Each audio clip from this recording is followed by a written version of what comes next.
Senator Patterson. Thank you, Mr. Chair.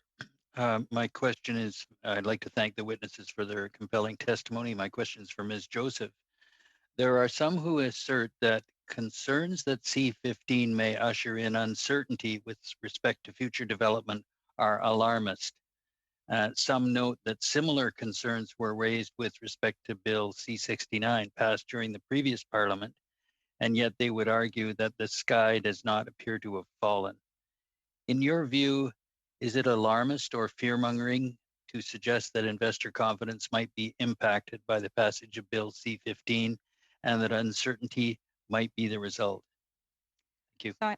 Thank you, Senator. I think it's important for committee members to keep in mind that investment decisions and loss of investment is largely invisible to most Canadians, and I would say to many parliamentarians. These decisions just get made behind closed doors. People decide to take their money to Norway or somewhere else. And since Bill C-69, we have not seen any new major projects come forward. And so having certainty in all of our regulatory framework is important because it has an effect, and the effect is billions of dollars not coming here and going somewhere else.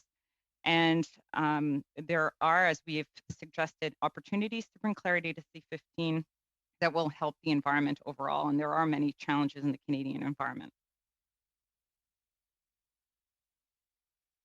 Thank you.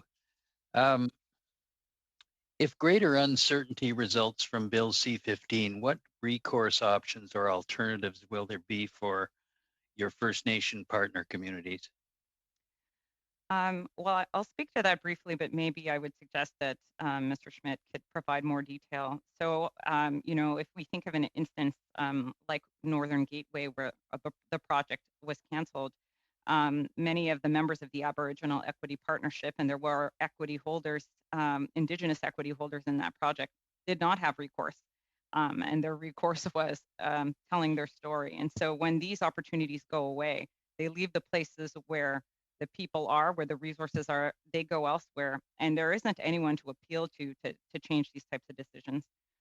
But maybe I'll see if Mr. Schmidt has any further comment. Certainly, Mr. Senator, thank you for that question. I can tell you this pretty specifically because of my work with Indian Oil and Gas Canada and the Indian Resource Council. Because we couldn't get pipelines built here in Canada, a couple of dozen nations with oil and gas production were losing tens of millions of dollars in differentials. That discount we see is what we see when we sell Canadian oil or Western Canadian Select for, in comparison, American oil or West Texas Intermediate, because our transportation costs are so high and our access to market is so much lower. The royalties. I'm sorry, Mr. Schmidt, your time has expired.